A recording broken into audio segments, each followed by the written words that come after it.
नमः सर्वेभ्यः।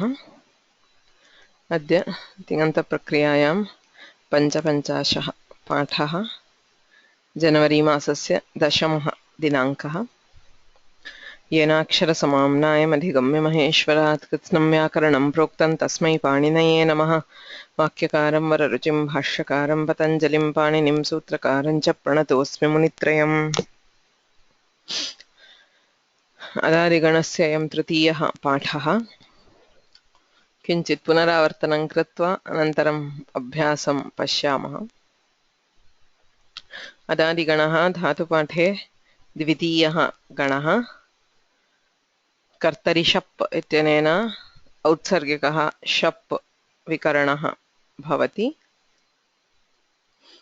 ततः अधिप्रभृतिभ्यः शपः इति शपः लुक्। अत एव एते अदादिगणस्य धातवः लुग्विकरणाः इत्युच्यन्ते। येषां विकरणस्य लुक् विधीयते। अतः सर्वत्र अङ्गात् अथवा धातोः साक्षात् तिङ् प्रत्ययस्य मेलनं भवति अदादिगणे, तथा जुहोत्यादिगणे अपि भवति। तत्र अदादिगणस्य आकारान्तानां धातूनां रूपाणि अधीयमानानि सन्ति। आकारान्ताः धातवः आदौ दृष्टाः। इदानीं प्रति वर्गं सामान्यं कार्यं किं, विशेषः कः इति पश्यामः। आकारान्ताः धातवः तत्र सामान्याः, एते सर्वेपि धातवः सामान्याः एव, या वा इत्यादयः। तेषां सर्वेषामपि लङशाकटायनस्य इत्यनेन झेः जुस् विकल्पेन विधीयते लङ्लकारे। त् ताम् अन् उः इति रूपद्वयम्। एकस्मिन् पक्षे जुस् विधीयते लङशाकटायनस्य इति, अपरस्मिन् पक्षे झोन्तः इत्यनेन अन्तादेशः इतश्च इति तस्य इकारस्य लोपः संयोगान्तस्य लोपः इत्यनेन अन् उः इति रूपद्वयं लङ्लकारे प्रथमपुरुषे बहुवचने। अपि च किमपि अङ्गकार्यं नास्ति। एतेषां प्रत्ययस्य योजने अङ्गकार्यं किमपि न भवति। सन्धिकार्याणि यथासम्भवं भवन्ति। सवर्णदीर्घः, वृद्धिः, गुणः इत्यादयः, अमिपूर्वः इत्यपि सन्धिकार्याणि यथासम्भवं भवन्ति। अङ्गकार्यं किमपि नास्ति आकारान्तस्य सामान्येन। तत्र विशिष्टः एकः एव आकारान्तः धातुः दरिद्रा दुर्गतौ इति। तस्य को विशेषः इति चेत् आदौ अभ्यस्तसंज्ञा, जक्षित्यादयः षट् इत्यनेन अभ्यस्तसंज्ञा भवति। अतः प्रत्ययाः भिद्यन्ते। ति तः अति, तु ताम् अतु, त् ताम् अत्। एवं लट् लोट् लङ् लकारेषु परस्मैपदे प्रथमपुरुषे बहुवचनप्रत्ययः भिद्यते। सर्वत्र अदभ्यस्तादित्यनेन अदादेशः भवति इति प्रत्यये विशेषः अभ्यस्तसंज्ञा वशात्। ततः दरिद्राधातोः हलादौ अपिति प्रत्यये परे इद्दरिद्रस्य इत्यनेन इदादेशः विधीयते। दरिद्रा तः इति स्थिते इदादेशे दरिद्रितः, दरिद्राति दरिद्रितः इति रूपम्। अजादौ अपिति तु श्नाभ्यस्तयोरातः इत्यनेन आकारस्य लोपः विधीयते। दरिद्रा अति इति स्थिते आकारस्य लोपे दरिद्र अति दरिद्रति, दरिद्राति दरिद्रितः दरिद्रति इत्येवं रूपाणि भवन्ति। अयमेव दरिद्रधातोः विशेषः। अन्येषां सर्वेषामपि आकारान्तानां धातूनां समानानि रूपाणि भवन्ति। इकारान्तान् धातून् पश्यामः। तत्र इकारान्तेषु धातुषु इङ् अध्ययने वि गत्यादिषु इत्येतौ धातु सामान्यतः यानि कार्याणि तानि प्राप्नुवन्ति। इकारान्तस्य किं सामान्यं कार्यं हलादौ पिति गुणः भवति सार्वधातुक अर्धधातुकयोरिति अजादौ पिति गुणे कृते एकारस्य एचो अयवायावः इत्यनेन अयादेशः भवति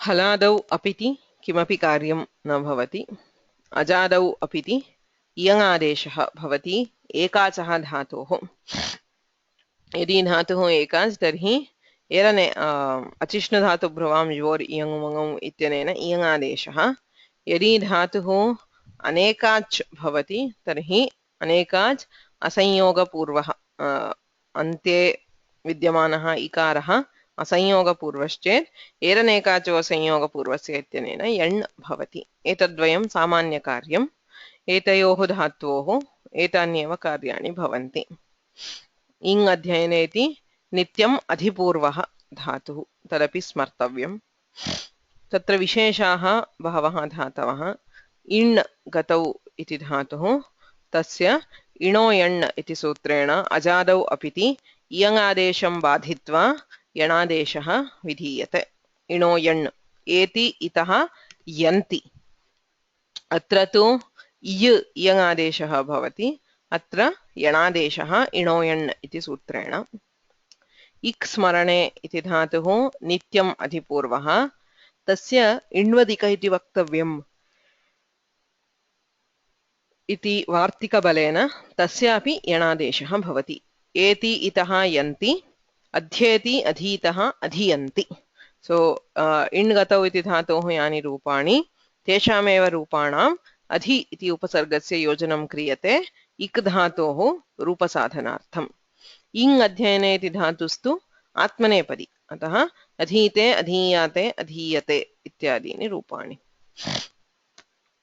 शीङ् स्वप्ने इति धातुः तस्य शीङ्गसार्वधातुके गुणः इति सूत्रेण सर्वेषु सार्वधातुकप्रत्ययेषु परेषु गुणः विधीयते शेते शयाते शेरते सर्वत्र शे इत्येव सर्वत्र गुणः पित्सु अपित्सु सर्वत्र गुणः विधीयते इति एकः विशेषः द्वितीयः शीङो रुट् इति सूत्रेण शीङः परस्य अदादेशस्य यत्र अयम् आत्मनेपदी धातुः आत्मनेपदेष्वनतः इत्यनेन झेः अथवा झस्य यः झकारः तस्य स्थाने अदादेशः भवति ते अते अते इति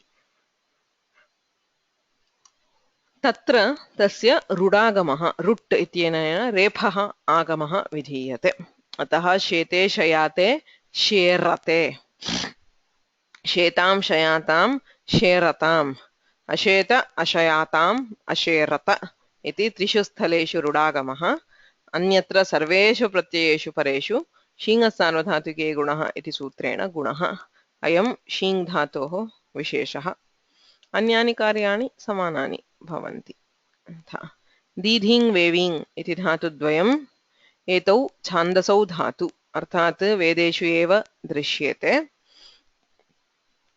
तयोः दीधिवेवीटाम् इत्यनेन गुणनिषेधः हलादौ पिति गुणः अजादौ पिति गुणः इति यदुच्यते तत् न भवति दीधीते इत्येव रूपं गुणः निषिध्यते जीवर्णयोर्दिधिवेव्योः इति सूत्रेण इकारादौ प्रत्यये परे लोपः भवति यथा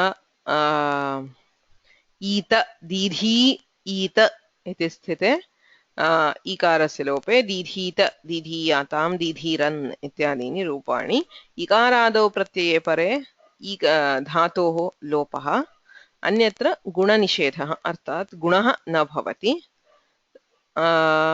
यण् भवति एरनेकाचो असंयोगपूर्वस्य इत्यनेन यणादेशः भवति अजादौ प्रत्यये परे इति ईकारान्तेषु सामान्यकार्यं तथा विशेषकार्यं तत्तद्धातोः श्रवणे कः विशेषः इति स्मर्तव्यम् so as soon as you hear shing if you can remember these two sutras you will be able to derive all forms without any problem okay so for in the only sutra you have to remember specifically is ino yan everything else will go as is normal okay. So ikarantanam ayam idam samanyam ayam cha visheshah.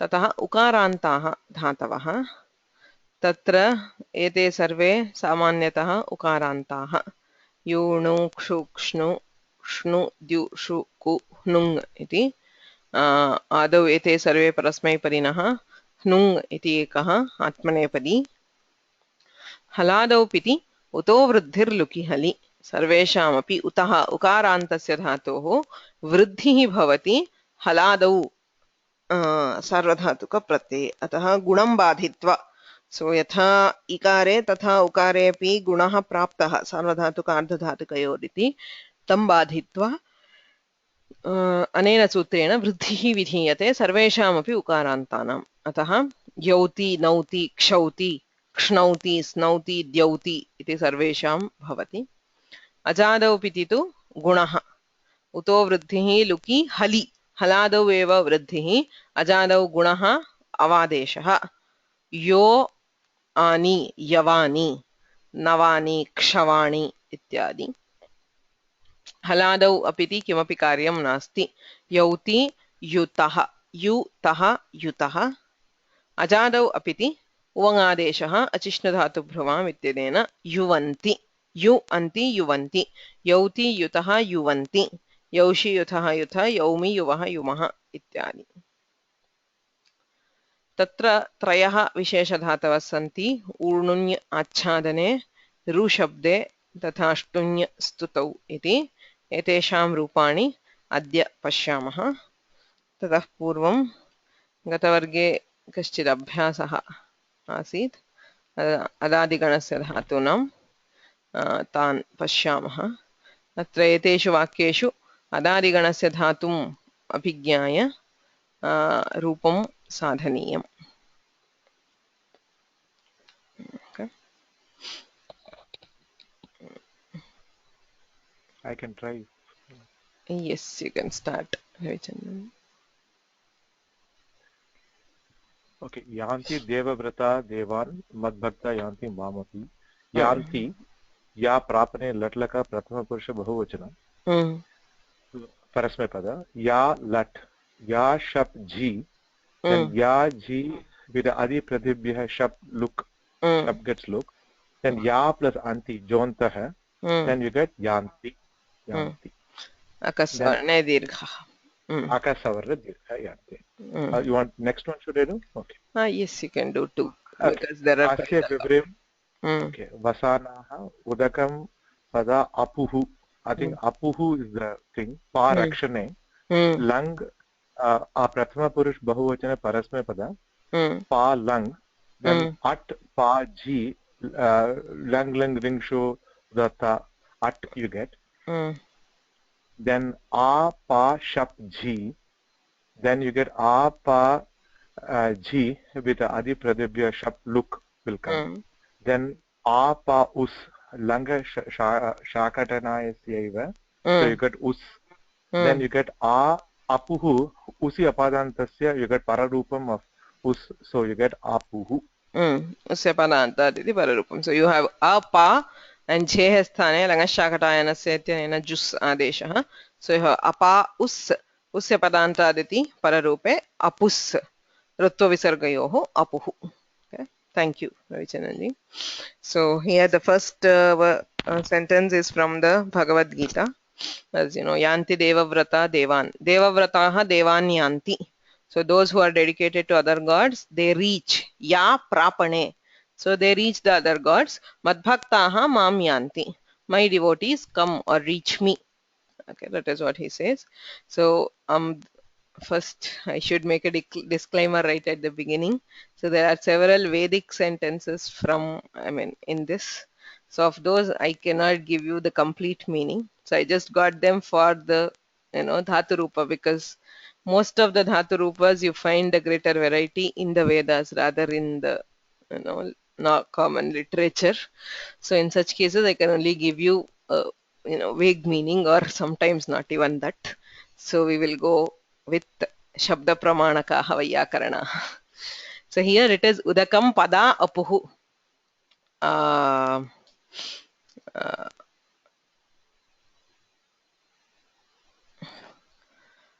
So here actually the pa dhatu is used in the sense of drinking, which should have been pibati, but they have used the adadigana dhatu in that sense. The adadigana dhatu is used in the the common sense of pa rakshane, but the same dhatu here, I mean, from what translation I could find on the right, it is used in the sense of drinking, say apibat or apiban ityarthe eva pada, with their feet ityarthe ayam prayogah, but the dhatu is still pa of the adadigana.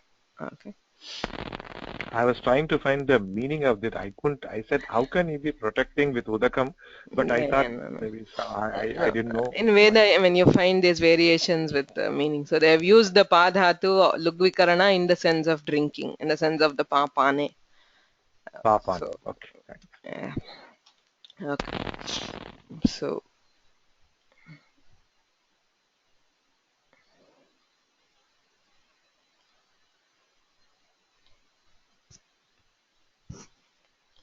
is there another way? The other form for apuhu would be apan. So instead of apuhu, jhi, if we don't do the us, that would be apa an, jhontaha and itascha, and apa ant. So we do akasavarne dirgha, it becomes apant. Sanyogantasya lopaha apan. So the other form would be apan. Apan and apuhu. Next, Rao Mohodaya. Yeah, Shuritawa. Swadar. Okay. The third one, aghogaha pasyataha kasya mahima nopachiyate uparyuparu pasyantaha sarva eva daridrati. Daridrati is the dhatu. Daridra durgatau adadigana set parasmai pada lat lakara prathama purusha bahuvachanam. Daridra plus shap plus anti adi prabhutibhyah shapaha. Shap is the elided.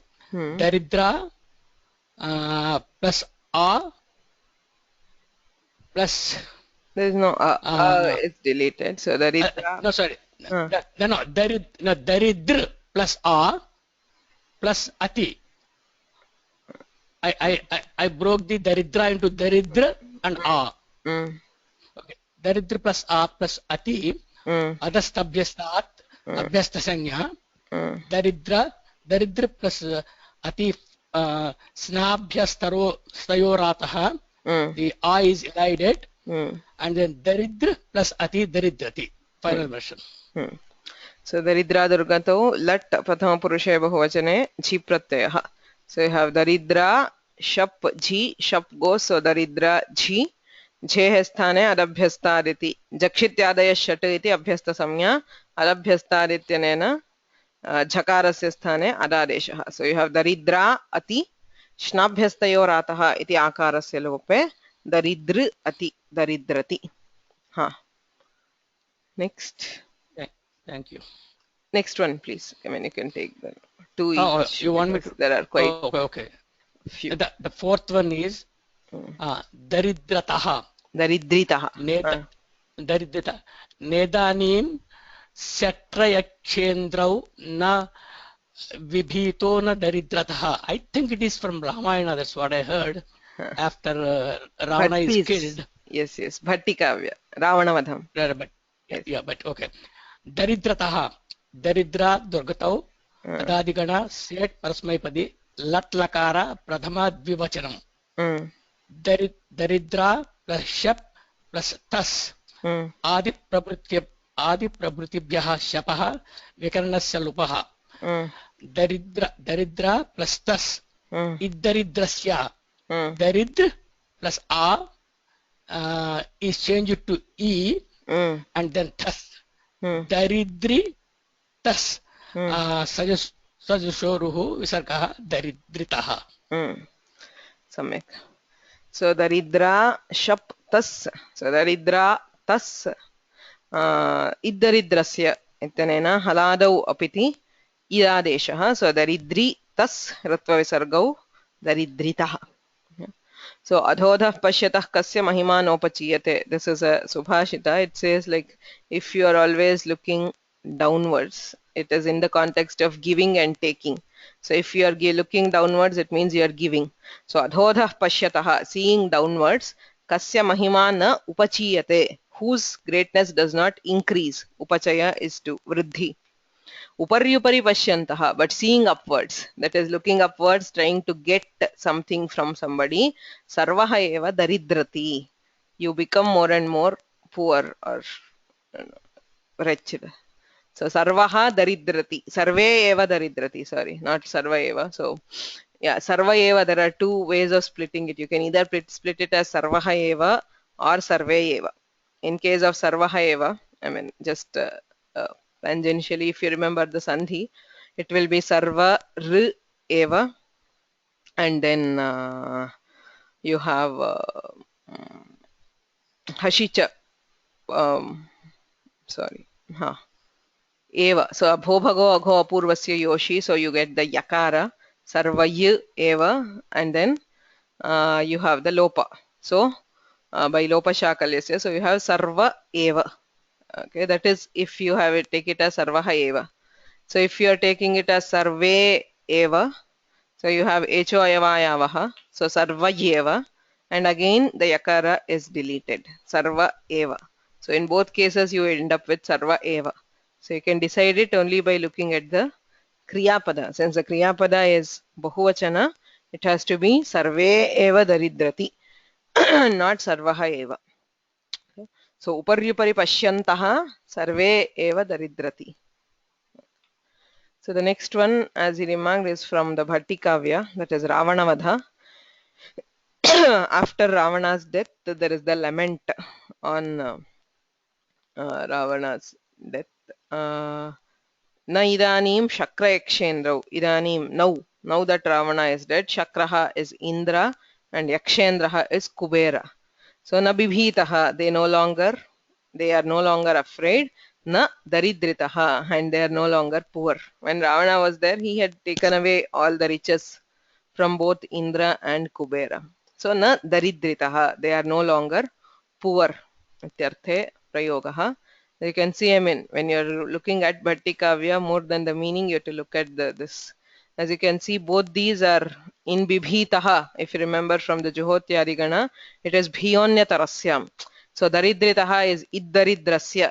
It says daridra dhatu gets it. Immediately the next sutra is bhiyaha anyatarasyam. For bhi dhatu, it is optional. Okay, the idadesha is optional. So that is why he says bibhitaha. There is no idadesha here. And for daridra, it is compulsorily idadesha, daridritaha. The way that Bhatti illustrates the sutras while sticking to the theme of the kavya is amazing. Okay, I mean, if any serious Vyakarana should study Bhatti kavya sometime. I mean, he manages to pick up examples in almost the same order of the Ashtadhyayi while sticking to the story. Okay, so it's a very nice kavya for a Vyakarana. I mean, not from the point of view of a kavya or literature. For from point of view of grammar, it's a very interesting kavya. I don't know what is the source of the third line or the third verse. Okay, so it's a subhashita. So I have no idea. The next one is a very, very famous one. So, anybody else? Mahadevan?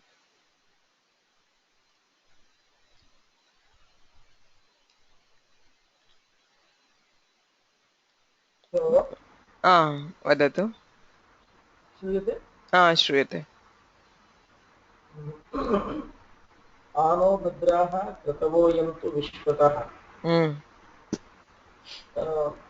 आयन्तु इति धातुः क्रियापदम् आय् उपसर्गः क्रियापदं यन्तु इण् गतौ परस्मैपदी यो प्रथमपुरुषे बहुवचनम् E नकारस्य एक संज्ञा, ई ल E shap l. First you have to add the pratyaya and then only shap. E G and then shap. Oh, okay. E shap G. Mm. शप् लुप्यते अधिप्रभृतिभ्यः शप् इत्यनेन दोक्तः इति अन्तु एरुः इति सारी ई अन्ति एरुः इति अन्तु इणो यन् इति सूत्रेण ई becomes ई अन्तु ई अन्तु यन्तु Yant. उपसर्गः आयन्तु.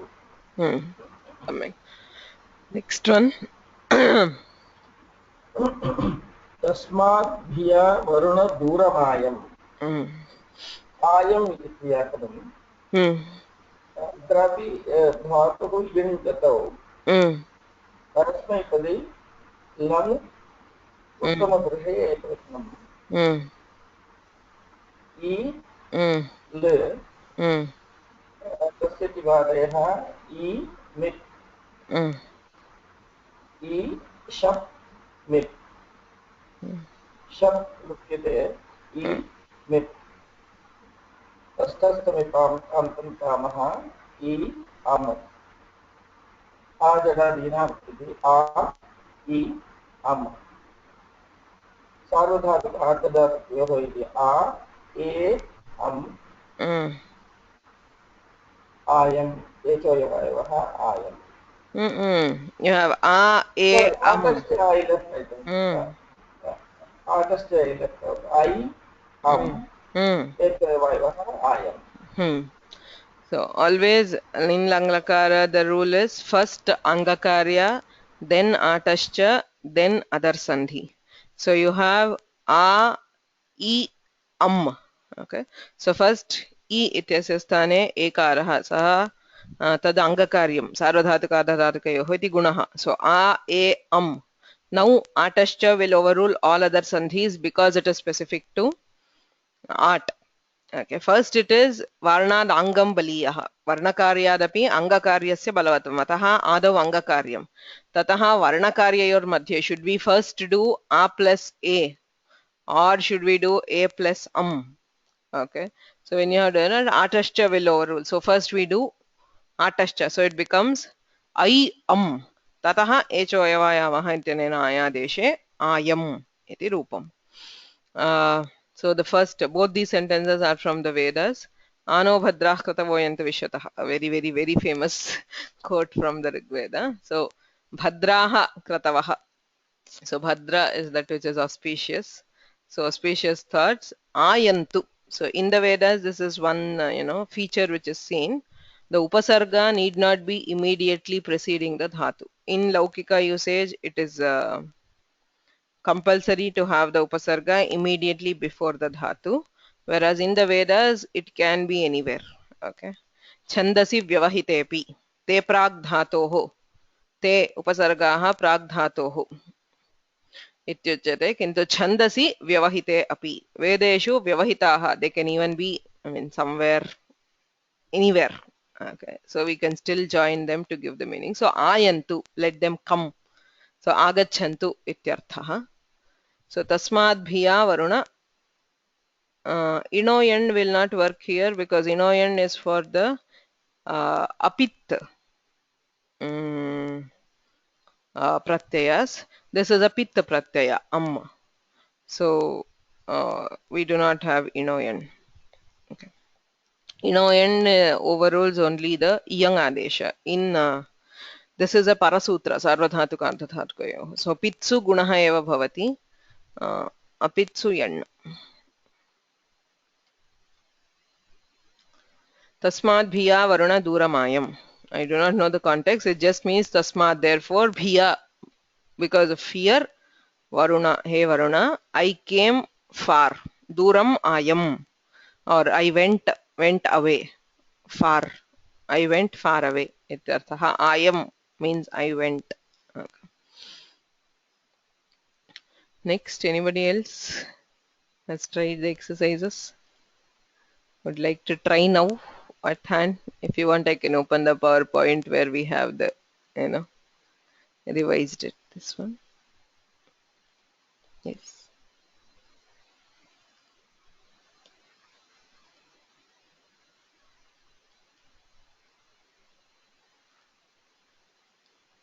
Yes, Sudhakar.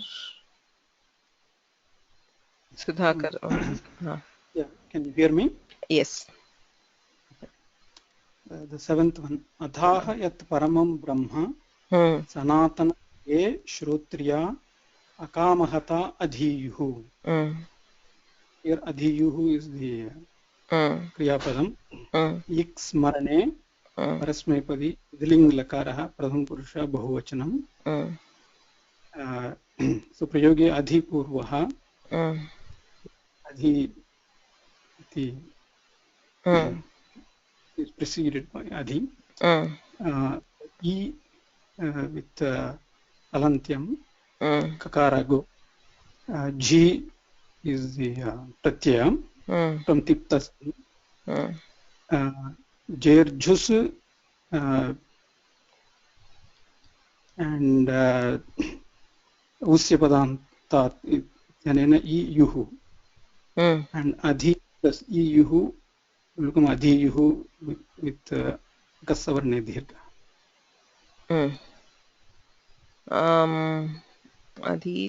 Adhiyata, adhiyuhu. Pardon, so you have the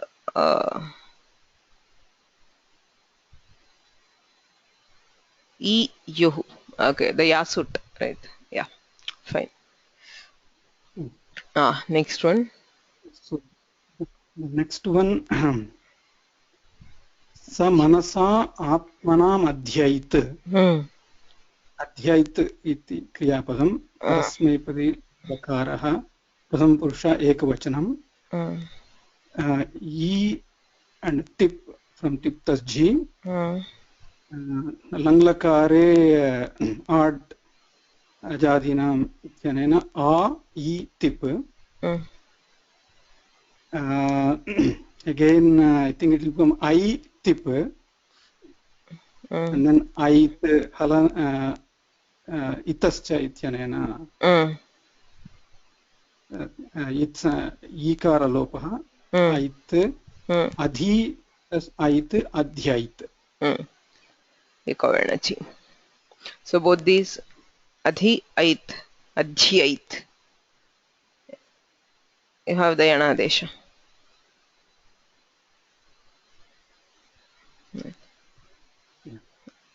So both these prayagas from ik smarane nityam adhipurvaha. So one is with hiling and the other is lung. So athaha yat paramam brahma sanatanam, the parama sanatanam brahma, okay, which refers to the Vedas.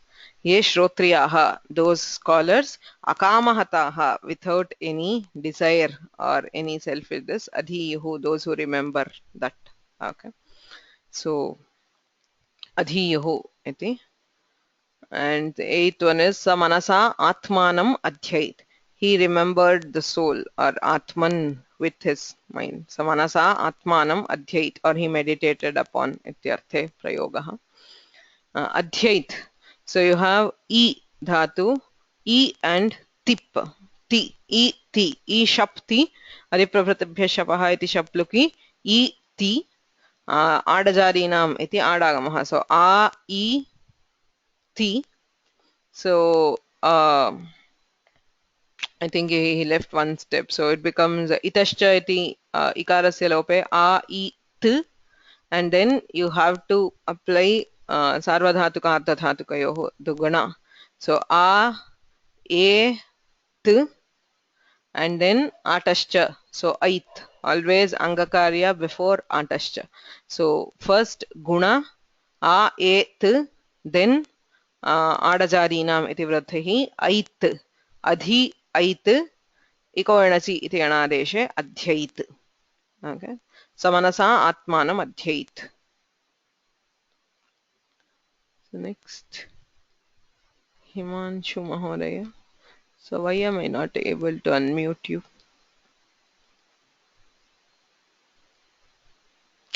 Ravichandranji, can you try to unmute Himanshu? I'm trying. I think he may have to unmute himself. I don't know, because I'm trying to. Nothing happens when I click on the. Yeah, attendee is muted. Can he try to unmute himself? Himanshu Mahoday, does anything happen when you click on your microphone?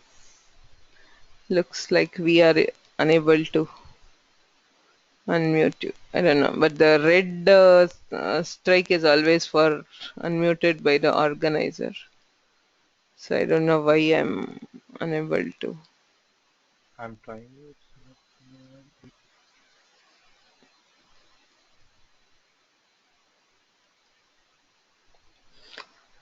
I have no idea why.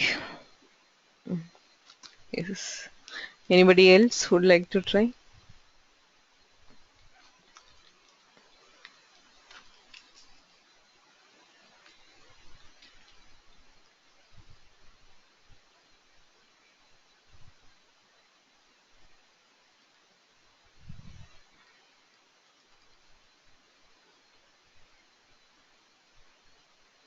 No? Mm.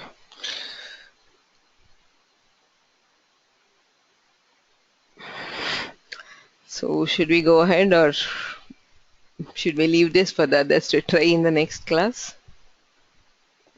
We will do 2 more. So if anybody say maybe Havichandanji, you can take the other 2. We will finish 10. So the rest we will do in the next class. So others, please try to work it out so that you can participate. Yes, Havichandanji.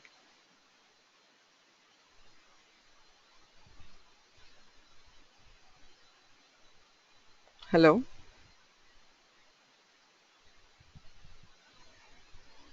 Okay, can you hear me now? Yes.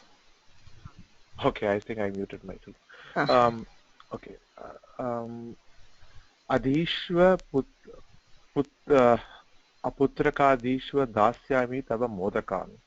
Adi in adhyayane atmanepade madhyama ekavachana. E lotlakar. So e sip e swa ati pradibhya shap luki. Then swa comes samo. Then you get adhi plus ishwa with inkoho sa becomes sha. Adhishwa. Then you get chatraha shastram adhiyate. Adhi ing adhyayane atmanepade lat pratham purusha bahuvachan. E lat e shabjha. Then e ate ati pradibhya shab. Then shab look. Then you get iya plus ate achishnu dvam. So ing adesha will come. Then you get adhiyate. Akasavarna. Okay. Adhiyate. So this is the ing adhyayane dhatu. The atmane pada is always the adhyanarthaka ing dhatu. So in the first case it is lot madhyama purusha ekavachana. So you have thas, thasasya and savabhyam vamau. So you have the pratyaya swa. So I swa आदेश प्रत्ययोः इत्यनेन शत्वे इश्व अधि इश्व सो सवर्ण दीर्घे अधीश्व अधीश्व पुत्रक अधीश्व son study तव मोदकान् दास्यामि. So son, a father is exhorting his son to study and trying to lure him with sweets. Okay, something we see probably even today. So छात्राः शास्त्रम् अधीयते. So students study the shastras. So tatra adhi e and jha. Okay. Tatra atmanepadeshvanatah ityanena adadeshah. Titatmanepadanam tere ityanena etvam. So you have ate e ate ajadau apiti pratyaye achishna dhatu bhruvam ityanena iyangadeshah. So you have adhi iyate अगस्सवर्णे दीर्घः इत्यनेन सवर्णदीर्घे अधीयते इति रूपम्. Okay. So the remaining 10 we will take in the next class. Any questions?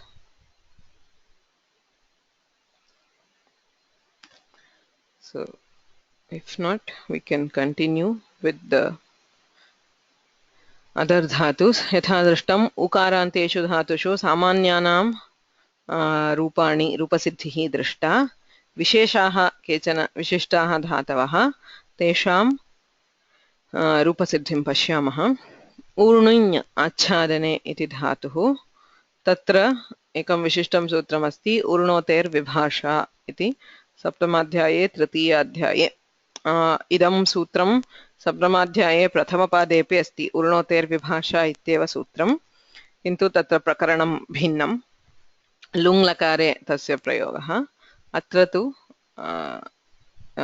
सप्तमाध्याये तृतीय पादे अस्ति इदं सूत्रम् ऊर्णोतेः षष्ठेकवचनं विभाषा उतो वृद्धिर्लुकि हलि इति इत्यतः वृद्धिः हलि इति अनुवर्तते पिति सार्वधातुके इत्यपि अनुवर्तते उतो वृद्धिर्लुकि हलि इत्यनेन हलादौ पिति सार्वधातुके उकारान्तानामङ्गानां वृद्धिः विहिता ऊर्णोतेः विभाषा ऊर्णै धातोस्तु विकल्पेन वृद्धिर्भवति इत्यर्थः. You don't, I mean, if you have the series of the Ashtadhyayi, you don't even need to look at the sutrartha. It's very obvious. Uto vruddhihi lukihali urnoteh vibhasha urnoteh vikalpena vruddhihi bhavati. Anyat sarvam samadam haladau piti sarvadhatuke. Angadhikarah urnoteh rangasya vruddhihi वास्यात् हलादौ पिति सार्वधातुके प्रक्षे किं भवति यदि वृद्धिः नास्ति तर्हि सार्वधातुकार्धधातुकयोः इत्यनेन गुणः तदेव किल सामान्यम् उकारान्तानां तद् भवति ऊर्णुति शप् शपः लुकि वृद्धौ ऊर्णौति इति औकारः ऊर्णौति इति रूपं तदभावे गुणे ऊर्णोति इति रूपद्वयम् ऊर्णौति ऊर्णोति इति. द्वितीयं सूत्रमस्ति गुणः अपृक्ते तत्रैव अग्रिमं सूत्रम्. As you can see the sutra numbers, that is 89, this is 90, this is 91. अपृक्ते अपृक्त प्रत्यये परे ऊर्णोतेः गुणः भवति. So if the pratyaya is aprakta, what is aprakta?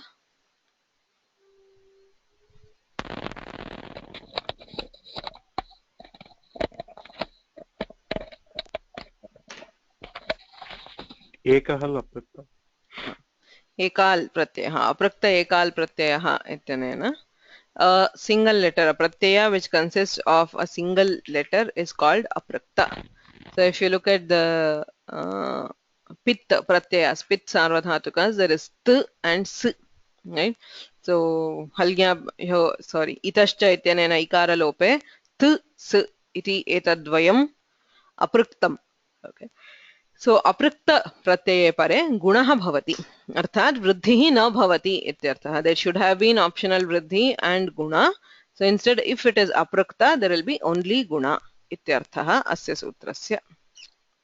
अपृक्त एकाल प्रत्ययः गुणः प्रथमैकवचनम् अपृक्ते सप्तम्येकवचनम् ऊर्णोतेः इत्यनुवर्तते हलि पिति सार्वधातुके इति सर्वम् अन्यत् समानम्. ऊर्णोतेः अङ्गस्य गुणः स्यात् अपृक्ते हलादौ पिति सार्वधातुके. So if the pratyaya is aprakta we have guna, only guna instead of vruddhi and guna. अपृक्ता एकाल प्रत्ययः इति संज्ञा सूत्रम् त स लङ्लकारे तिप्सिपोः इयं संज्ञा भवति अपृक्त संज्ञा. और्णु त आ ऊर्णु त वस्तुतः तत्र आडागमः तत्र आटश्च इति वृद्धौ और्णु त इति स्थिते गुणे कृते और्णोत् और्णोः इति रूपम्. ऊर्णोतेः कार्याणि हलादौ पिति सार्वधातुके वृद्धिः गुणः वृद्धिपक्षे एकं रूपं गुणपक्षे अपरं रूपं. हलादौ पिति अपृक्ते if it is aprakta then only guna as in tip and sip in langlakara. Ajadau piti gunaha avadeshah. So you have urno ani avadeshe urnavani iti bhavati. Anyat sarvam samanyam. Haladau piti kimapi karyam nasti. Ajadau piti uvang आदेशः अचिष्णुधातुभ्रुवाम् इत्यनेन उमङ्गादेशे ऊर्णु अन्ति ऊर्णुवन्ति इति रूपम्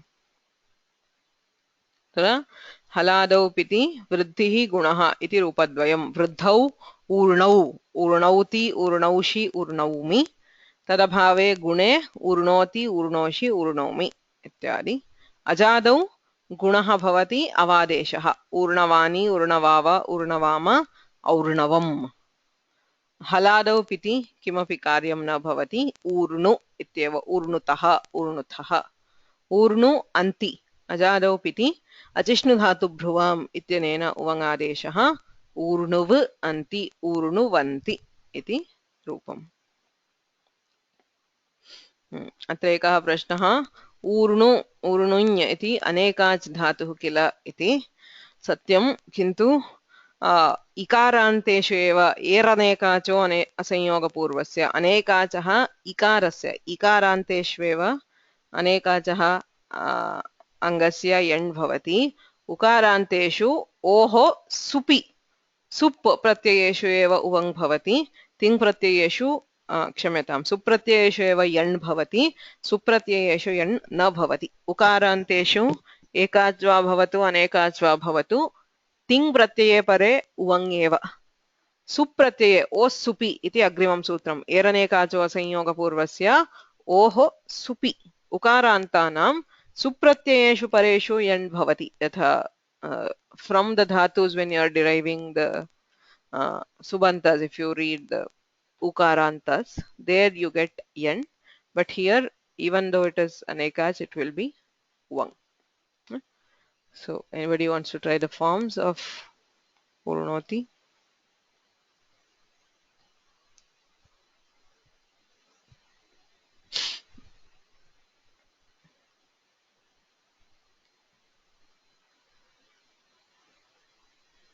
Sharma Mahodaya. ऊर्णौति ऊर्णोति ऊर्णुतः ऊर्णो ऊर्ण ऊर्णुवन्ति ऊर्णुवन्ति yes ऊर्णुवन्ति yes ऊर्णौसि ऊर्णोसि ऊर्णुतः ऊर्णुत ऊर्णौमि ऊर्णोमि ऊर्णुवः ऊर्णुमः लोट् लकारे ऊर्णौतु ऊर्णोतु ऊर्णुतात् ऊर्णुताम् ऊर्णुवन्तु ऊर्णुहि ऊर्णुतात् ऊर्णुतम् ऊर्णुत ऊर्णुवानि ऊर्णवानि because it is guna and avadi क्षम्यता ऊर्णवाव ऊर्णवाम अऊर्णौत् अऊर्णुताम् अऊर्णुवन्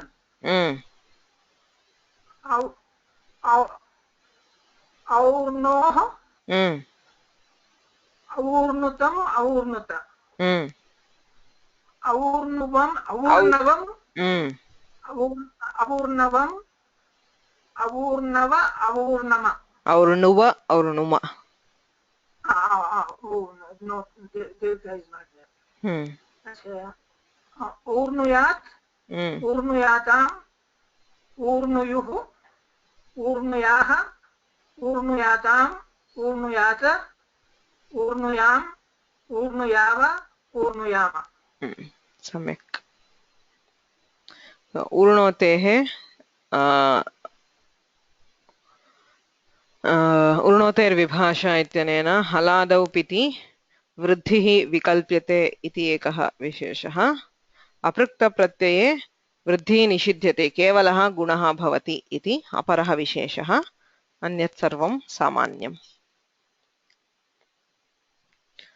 रु स्तु इति धातुद्वयम् अस्ति रु शब्दे ष्टुन्य स्तुतौ इति तयोः तुरुस्तु शम्यमः सार्वधातुके इति सूत्रस्य प्रवृत्तिः भवति तु रु स्तु शमि अमः इति पञ्चम्येकवचनं सार्वधातुके इति सप्तम एकवचनं हलि इत्यनुवर्तते तदेव ईट् इत्यपि अनुवर्तते ब्रुव ईट् इति सूत्रात् ईट् इति अनुवर्तते वा इत्यपि अनुवर्तते यङोवा इत्यतः अङ्गाधिकारः एतेषां धातूनां पञ्चधातवः सन्ति तु रु स्तु शम् अम् इति एतेषाम् अथवा एतेभ्यः परस्य इति पञ्चमी अस्ति सार्वधातुके परे इत्यर्थः हलादौ सार्वधातुके परे ईट् इति आगमः भवति so there will be eat agama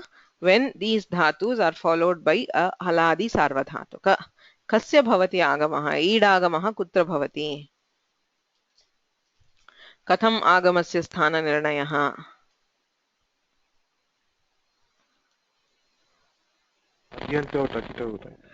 आद्यन्तौ टकितौ इत्यनेन आदौ टित् आगमः आद्यवयवः भवति कस्य आद्यवयवः it should be added to the beginning of what of the pratyaya katham how do we know that it's the pratyaya you cannot possibly add to the anga beginning of the anga can you can I mean why not you add at no to the beginning of the anga at आगमः अङ्गस्य आदौ भवति किल at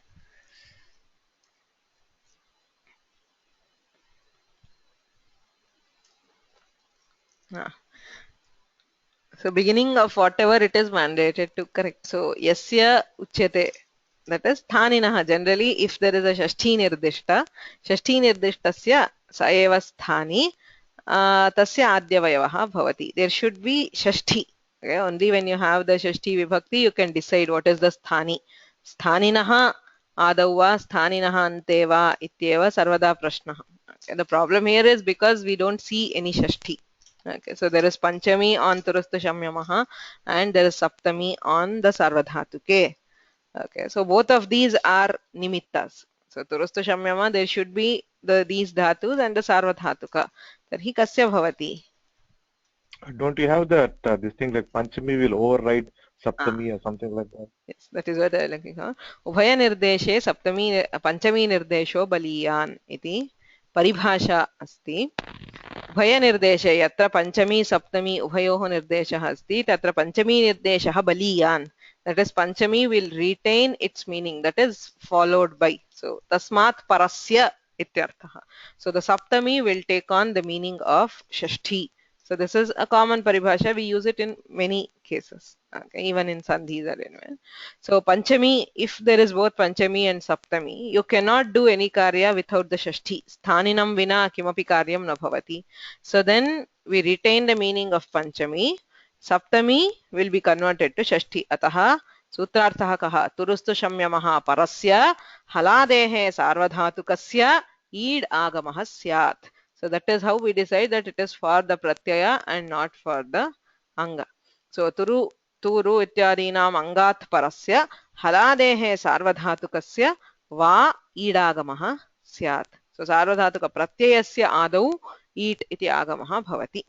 there's one more question somebody said angasya you cannot decide based on angasya because the angadhikara it's an adhikara so the angadhikara depending on the visheshya it will get I mean depending on the visheshana it will change I mean throughout the angadhikara if you see it is not always in shashti depending on what is the qualifying term it will change itself to panchami or shashti as is the case so everywhere so we cannot decide based on it so since the main particle here is turustu shamyamaha that is panchami so tasmat parasya haladehe sarvadhatukasya ईडागमः स्यात् इति सूत्रार्थः रु ति इत्यस्ति रु धातोः परः हलादिः सार्वधातुकः remember it does not mention whether it is pit or apit अतः उभयत्र भवति यत्र यत्र हलादिः हलादौ पिति तथा हलादौ अपिति सर्वत्र भवति रु ति प्रत्ययस्य सार्वधातुकस्य आदौ ईकारागमे रु ई ति इति भवति ईट् आगमः so अत्र के धातवः तु इति सौत्रः धातुः Okay, so remember this tu dhatu is not to be found in the dhatu patha anywhere.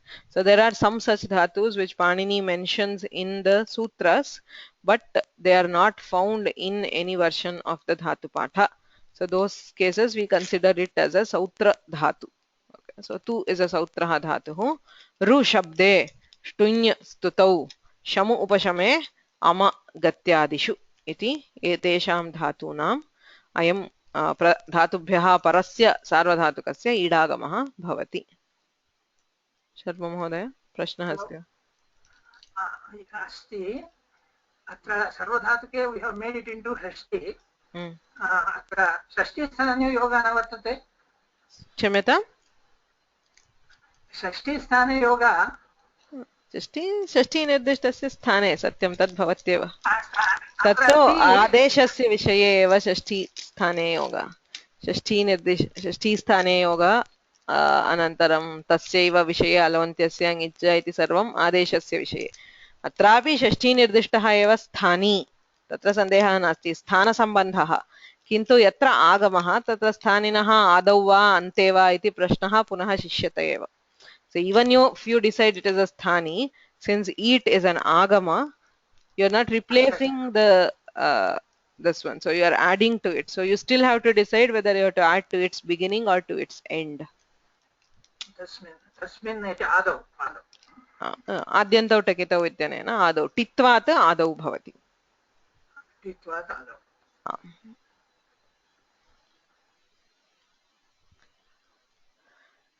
So इदानीं रु स्तु उभयोः कार्याणि समानानि भवन्ति. ईडागमपक्षे, now remember there are two cases. This ईडागम is vikalpa. Okay, ईडागमः विकल्पेन भवति अतः ईडागमपक्षे रूपं भिन्नं भवति ईडागमस्य अभावे रूपं भिन्नं भवति. अतः ईडागमपक्षे remember there is no haladi pratyaya at all. सर्वेषां हलादि प्रत्ययानाम् आदौ ईडागमः भवति. So whatever is haladi is now converted to ajadi. सर्वे प्रत्ययाः अजादयः. So there are only two categories, ajadihi pit अथवा apit. So यदि पित् तर्हि गुणः अवादेशश्च भवति. So सर्वत्र गुणः रो इति भवति अवादेशे रव रवीति इति रूपम्. यदि अपित् प्रत्ययः तर्हि रु ईतः अचिष्णुधातुभ्रुवाम् इत्यनेन उमङ्गादेशे रुवीतः रवीति रुवीतः रुवन्ति. So ईडागमपक्षे सर्वे प्रत्ययाः अजादयः. ईडागमाभावे किं भवति सामान्यं यत् कार्यं तद्भवति. हलादौ पिति उतो वृद्धिर्लुकिहलि इत्यनेन वृद्धिः अजादौ पिति गुणः अवादेशः हलादौ अपिति किमपि कार्यं नास्ति अजादौ अपिति उवङादेशः.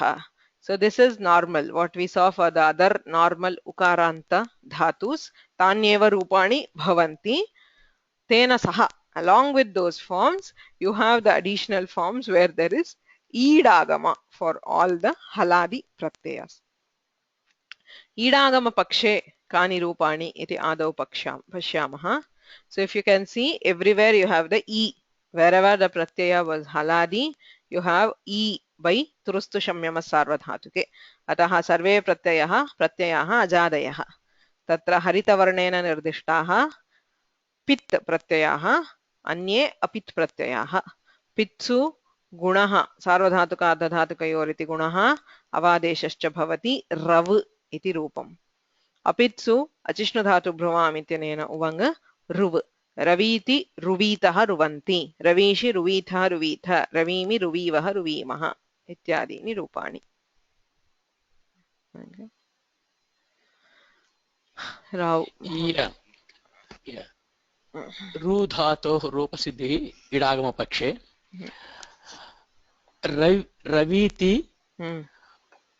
रुवीतः रुवन्ति रवीषि रुवीथः रुवीथा रवीमि रुवीवः रुवीमः. लोट्लकारे रवीतु रुवीतात् रुवीतां रुवन्तु रुवीहि रुवीतात् रुवीतं रुवीता रवयानि रवाणि रवानि रवावा रमामा लन् लकारे अरवीत् अरुवीताम् अरुवन् अरवीः अरवीतम् अरुवीता अरवम् अरुवीवा अरुवीमा रुवीयात् रुवीयातां रुवीयुः रुवीयाः रुवीयातं रुवीयात रुवीयां रुवीयामा युमीयामा सम्यक् स्वयं ईडागमपक्षे एतानि रूपाणि ईडागमस्य अभावे रूपाणि हलादौ पिति वृद्धिः अजादौ पिति गुणः अवादेशः हलादौ अपिति न किञ्चित् अजादौ अपिति उवङादेशः इत्येवं रूपाणि. Okay, so anybody wants to try this?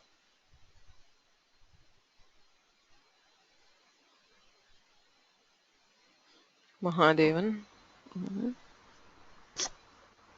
लट् लकारे रौति ऋतः रुवन्ति रौषि ऋतः रुथ रौमि रुवः रुमः रौतु ऋतात् ऋतां रुवन्तु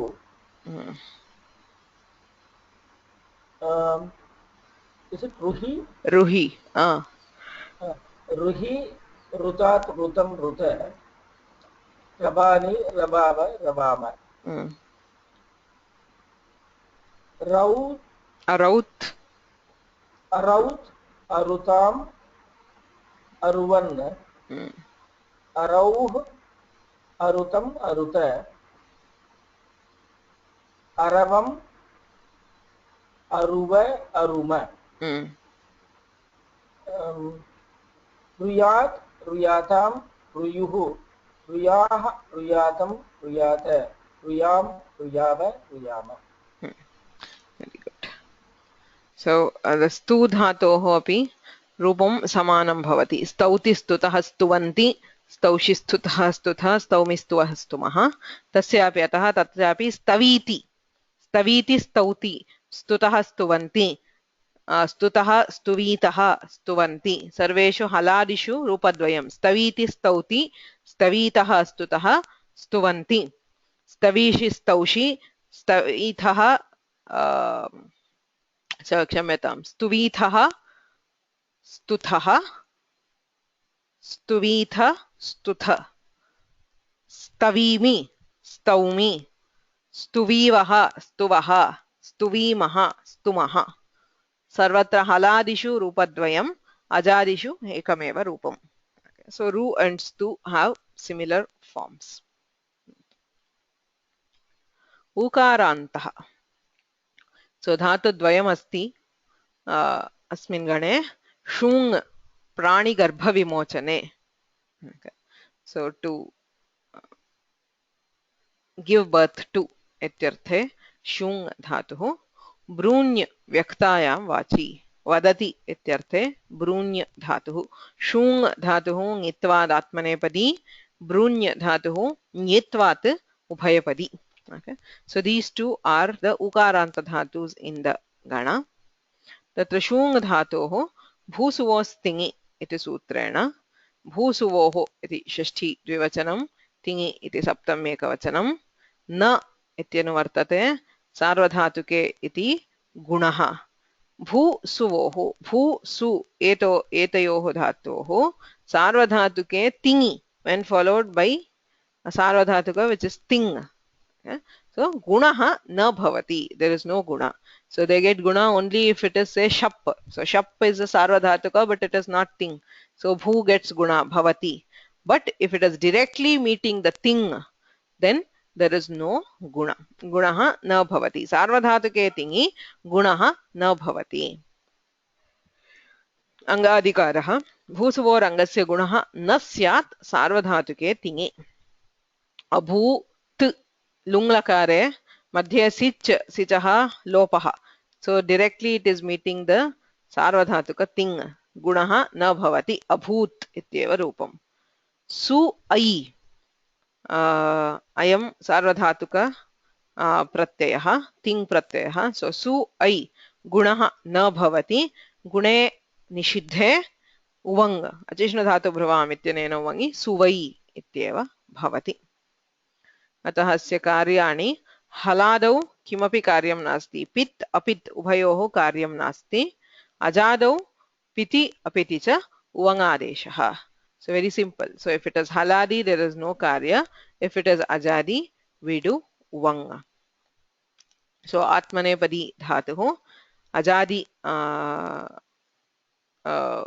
हलादिषु प्रत्ययेषु किमपि कार्यं नास्ति. अजादिषु अपित्सु प्रत्ययेषु उवङ्, पित्सु अपि उवङ्. The only reason I marked in different color is to show that there is guna nishedha here because of bhusuvos tingi. So apitsu pratyayeshu ngiti cha ityanena guna nishedha, pitsu pratyayeshu bhusuvos tingi ityanena guna nishedha, ubhayatra gune nishidhe uvangadeshah suv ityeva rupam. Okay. Anybody wants to try these rupas?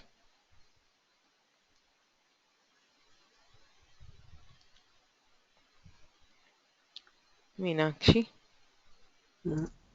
लट्लकारे सूते सुवाते सुवते सुषे सुवाथे सुद्वे सुद्वे सूध्वे सुद्वे सुवै सुवे सुवे सुवावहे no सुवहे सुवहे सुमहे सूताम सुवाताम सुवताम सुष्व सुवाथाम सूध्वम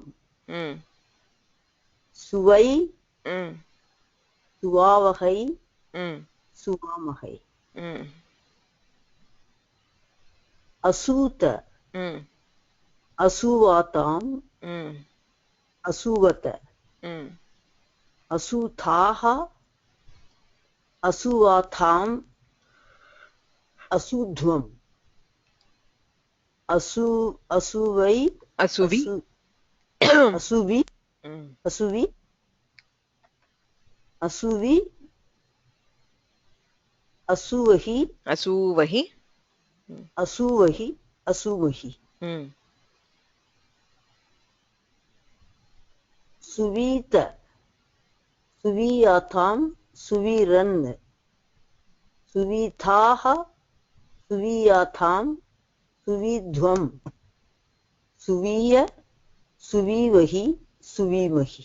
हाँ सम्यक्. So shung धातुः अजादौ उवङ् हलादौ किमपि कार्यं नास्ति. गुणनिषेधः तस्य विशेषः भूसुवोस्तिङि इत्यनेन. इदानीं ब्रूञ् धातुः ब्रुव ईट् इति सूत्रं. ब्रुवः इति पञ्चमी, ईट् हलीपिति सार्वधातुके इति अनुवर्तते. अङ्गाधिकारः अत्रापि समानं. ब्रुवः इति पञ्चमी, सार्वधातुके इति सप्तमी. उभयनिर्देशे पञ्चमी निर्देशो बलीयान्. अतः ब्रुवः अङ्गात् परस्य हलादेः पित् सार्वधातुकस्य ईट् आगमः भवति. So remember, if we look at the Ashtadhyayi,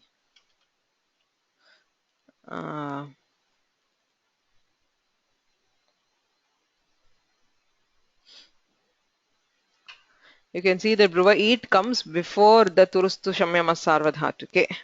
So atra Bru dhatoh parasya haladehe eva ईड आगमः भवति.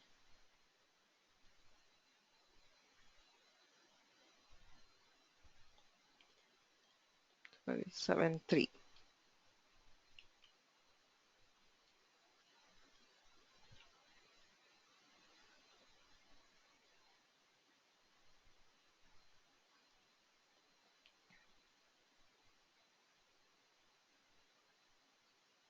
Okay. So you can see that all these sutras, if you look at, see, the thing is, if you look at the Ashtadhyayi in order, it's very useful. Say the guna, it starts here. Midehe gunaha, medyati, jusi cha, jusi pare api gunaha bhavati. So we will see that now. Sarvadhatuka ardhadhatukayoho parayoho gunaha. Puganta laghupadhasya gunaha. Na abhyastasya, so we saw this in the Juhotyadigana. Abhyastasya achipiti sarvadhatuke gunaha na bhavati. Bhusuvoho tingi gunaha na bhavati. Uto vruddhihi. So instead of guna, ukarantanam vruddhihi bhavati yatra lugvikaranaha. That is what we saw just now for yauti, etc. Luki hali. So luki sati haladau sarvadhatuke vruddhihi bhavati. ऊर्णोतेः विभाषा ऊर्णोइ धातोः विकल्पेन वृद्धिः भवति हलादौ सार्वधातुके गुणः अपृक्ते अपृक्त सार्वधातुके परे ऊर्णोतेः गुणः भवति तृणः इम्. So we have not seen it, we will see it. ब्रुवः ईट्. So हलादौ पिति सार्वधातुके ब्रु इत्यस्य ईट् आगमः. So ब्रु इत्यस्मात् परस्य सार्वधातुकस्य ईट् आगमः. यङः वा. So when there is young, there is optional eat. Turustu shamyamas sarvadhatuke. So for these dhatus, the idagama is for sarvadhatuka. So the sarvadhatuke is already there. So again it specifies to say not just haladi, whether it is haladi or ajadi. Sarvesham api idagamaha bhavati etesham dhatunam vishaye. Bru dhatoh vishaye tu haladau piti sarvadhatuke eva eat agamaha. Okay. So bru ti ईडागमे ब्रू ईति. Okay. So कानि कार्याणि भवन्ति. अजादौ पिति. Now there is no haladi pit, because whatever was haladi pit, because of the idagama, it is converted to ajadi pit. Ajadau piti gunaha avadeshah. Bru iti, bro iti, braviti. Tirupam. Sarvatra ajadau piti gunaha avadeshah. Haladau piti. Yatra, sorry, haladau apiti. This is not haladau piti. Haladau apiti, because there is no haladi pit. Whatever was haladi pit is converted to ajadi pit. So haladau apiti kimapi karyam nasti. Brutaha, brutaha. Braviti, brutaha. Bruvanti. Ajadau apiti uvangadeshaha. So ukaranta ajadi pratyaya means it is uvang. Achishnu dhatu bhruvam ityanena uvang adeshaha bhavati. Okay. So bruni dhatu is an ubhayapadi. Ubhayoho padayoho rupani bhavanti. So haladau piti. I forgot to include the text boxes. So whatever is green is the ajadi pit. So wherever you have the e, it is the haladi pit which has been already been added the e idagamaha by bruva eat. So now this is all ajadi pit. Sarvatra gunaha avadeshascha. So it becomes brav, braviti, bravishi, bravimi, bravitu, etc.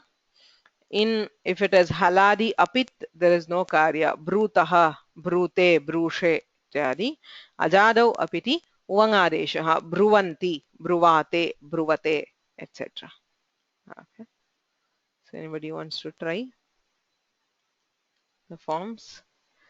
So, Harinarayanan. ब्रवीति ब्रूतः ब्रुवन्ति ब्रवीषि ब्रूतः ब्रूत ब्रवीमि ब्रूवः ब्रूमः ब्रूते ब्रुवाते ब्रुवते ब्रूषे ब्रुवाते ब्रूध्वे ब्रूवै ब्रुवे ब्रुवे ब्रूवहे ब्रूमहे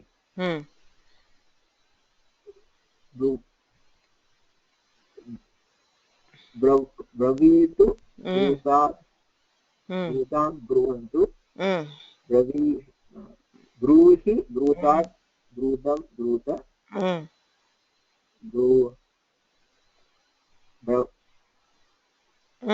ब्रवाणि ब्रवाणि ब्रवाम ब्रवाम ब्रूतां ब्रुवातां ब्रुवतां ब्रूष्व ब्रुवाथां ब्रूध्वं ब्रवै ब्रवै ब्रवै ब्रवामहे ब्रवामहे अब्रवीत् अब्रूताम् अब्रुवन् अब्रवीहि अब्रूतम् अब्रूत अब्रवीन् अब्रवम् अब्रवम् अब्रवाव अब्रवाम अब्रूव अब्रूम अब्रूव अब्रूम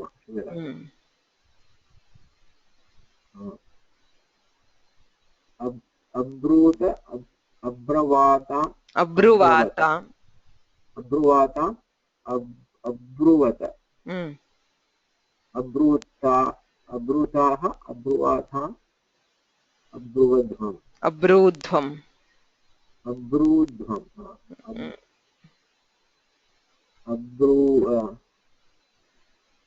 अब्रुवै अब्रुवि अब्रुवि अब्रुवहि अब्रुमहि अब्रूवहि अब्रुवहि अब्रुमहि अब्रुवहि अब्रुमहि अब्रूयात् अब्रूयादाम् ब्रूयात् ब्रूयात् ब्रूयादाम् ब्रूयुः ब्रूयाः ब्रूयातं ब्रूयात ब्रूयां ब्रूयाव ब्रूयाम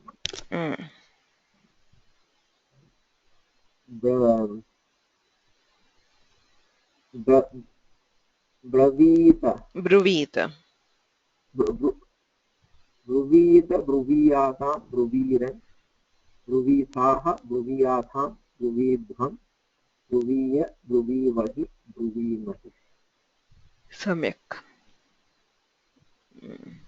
thank you so एतानि ब्रूधातोः सामान्यतः रूपाणि किन्तु ब्रूधातोः इतोपि एकः विशेषः अस्ति ब्रुवः पञ्चानाम् आदित आहो ब्रुवः इति सूत्रम् so it is in a completely different prakarana you can see bruvah iti panchami panchanam iti shashti bahuvachanam aditah iti avyayam ahah iti prathama ekavachanam bruvah iti shashti so there are two bruvah one is panchami and the other is shashti so shashti is bruvah ahah the bru dhatu gets ah as the adesha following the bru dhatu the five pratyayas what do they get लटः इत्यपि अस्ति लट्लकारस्य पञ्चप्रत्ययानां परस्मैपदानां पञ्चानां पञ्चपरस्मैपदप्रत्ययानां null अतुस् उस् थल् अथुस् इत्येते विकल्पेन भवन्ति so you should look at this sutra in the Ashtadhyayi so it's much before in the third chapter the ladhikara so under lasya you have the litastachayore shirej parasmaipadanam nalatusus thalathusa nalvamaha in litlakara for the parasmaipada pratyayas always you have these adeshas so babhuva babhuvatuh babhuvuh nal atus us thal babhuvitha babhuvathuh babhuva babhuva babhuviva babhuvima सर्वत्र एते आदेशाः भवन्ति लिट् लकारे परस्मैपद प्रत्ययानां विदः लटः वा विद धातोः लट् लकारे एते आदेशाः भवन्ति not in lit but in lat lakara you have these adeshas ब्रुवः पञ्चानाम् आदितः for bru dhatu lat lakare so again in lat lakara you get the adeshas but aditah panchanam only for the first five tip tas jhi sip thas एतेषां पञ्चानाम् एते आदेशाः भवन्ति so nal atus us thal athus इत्येते आदेशाः so for bru only the first five lat lakara pratyayas are replaced by these pratyayas in addition Aho bruvaha. The dhatu itself is replaced by ah. So kaha sutrarthaha अधिकारः अस्ति. So bruvah parasya lat lakarasya parasmai padanam aditah panchanam. So 5 from the beginning. Naladayah pancha vasyuhu. So nal, atus, us, thal, athus ityete pancha adeshaः bhavanti iti prathamam vakyam.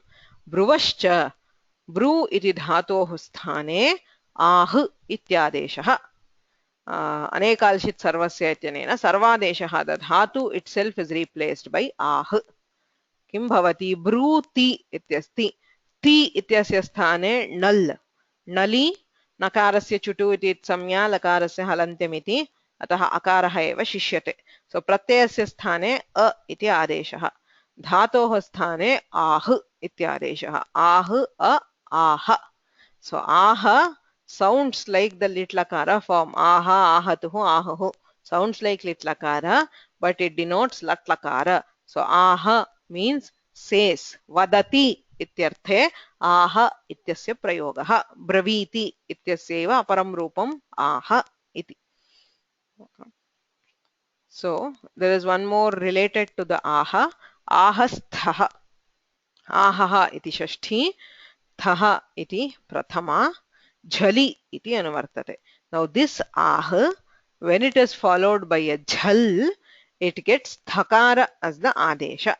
Purvatra siddham ityadhikare ahaha thakaraha antadeshah syat jhali pare. So you have ah, tha. Tha is jhal. So when followed by this, the hakara of ah is replaced by thakara.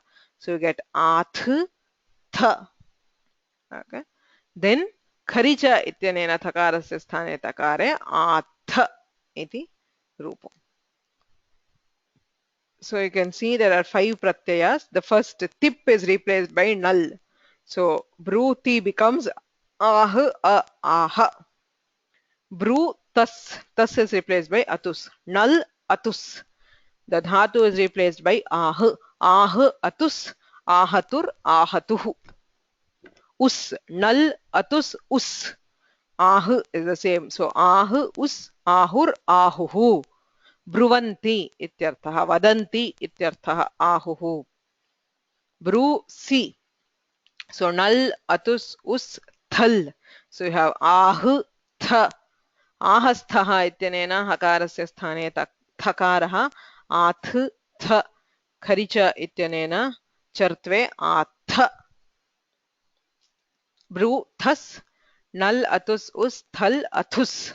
Ah athus rutve visarge ahathu. So in addition to the normal forms of braviti, brutaha, bruvanti, bravishi, brutaha.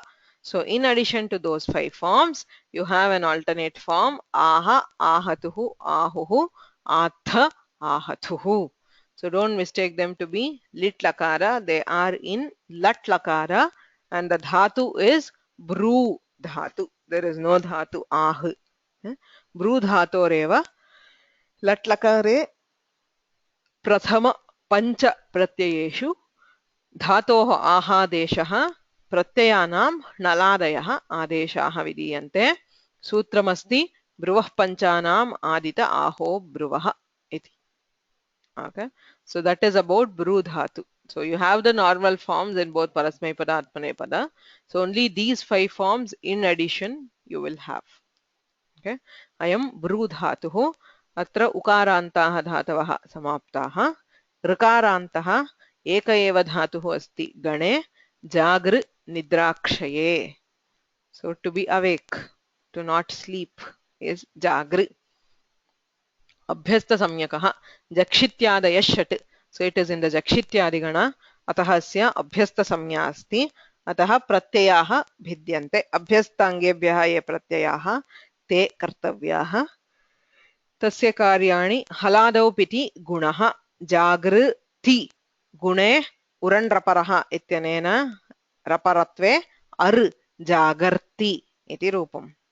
Ajadau piti api gunaha jagr ani jagar ani jagarani. Jusi gunaha. So even when followed by jus, there is guna वैडसूत्र जुसि च अतः जागृ उस् जागरुस् अजागरुः इति रूपम्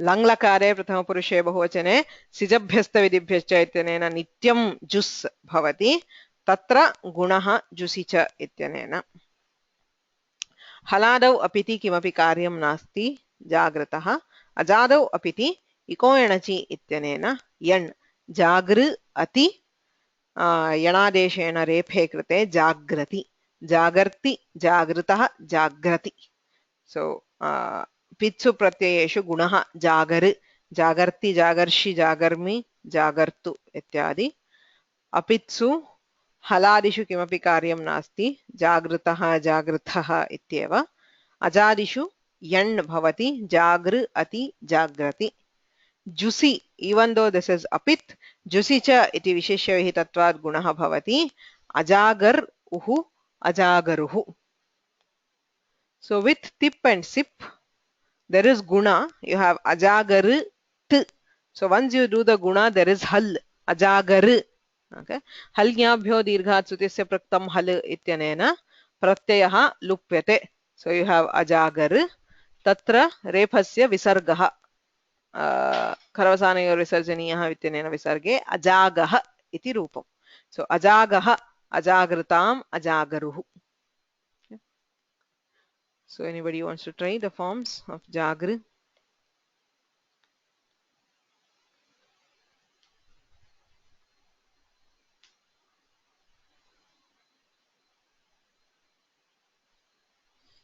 anybody who has not tried so far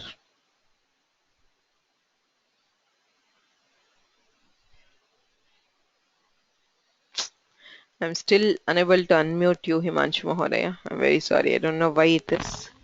So I will. Shall I try? Can I try making him a panelist? Maybe that will help. Okay, let's try that. Okay, panelist. Yeah, I did it. So. Okay. Now then, we may have to unmute and we have to go in and come in. Okay, yes. Okay. Okay. Okay. Organizer helps it. Himanshu Mahodaya. Thanks. Thank you very much. Yes. Go ahead. I think you're muted again. Yes. Jagarshi. Jagar. Huh? Okay. Sorry, we didn't hear anything because yeah. Okay. So Jagarti.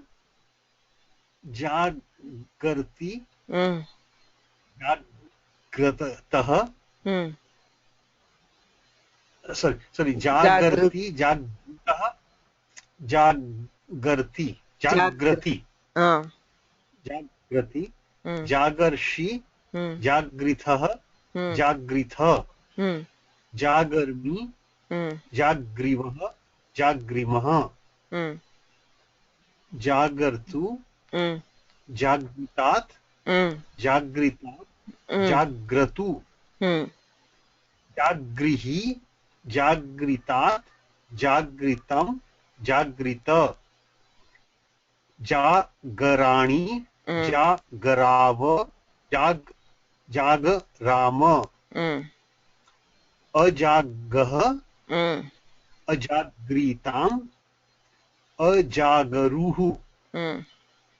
Ajagah. Ajagritam. Ajagrita. Ajagaram. Ajagriva. Ajagrima. Jagriyat. Jagriyatam. Jagriyuhu. Jagriyaha. Jagriyatam. Jagriyata. Jagriyam. Jagriyava. Jagriyama. Okay, fine. Thank you. So, anena ajadiganasya क्षम्यताम् अदादिगणस्य अजन्तधातूनां रूपसिद्धिः समाप्ता सो अग्रे अदादिगणस्य हलन्ताः धातवः द्रष्टव्याः so the dhatu patha is finally ready with all the dhatus, even the dhatu adadigana. As you can see, you have the akarantas, and then the ikarantas, ikarantas, v and shing, and then the ukarantas, the normal ones. Finally, urnoi, ru, shtui, nung. We did all those. Brui and shung, ukarantas. So anena ajantaha dhataha samaptaha. ऋकारान्तः जागृ धातुः अन्ते अस्ति जक्षित्यादिः. So you can see that finally you have the jakshityadigana. So jakshityadaya shat. So you have jaksha, daridra, didhing, veving, jagri, chakasra and shasra. Okay. So here we did the jagri, didhing, veving. We have also covered with this. So the rest are the halanta dhatus, which we will take up in the next class. I'll upload this dhatu patha this week. So you can download it from the portal. Any questions?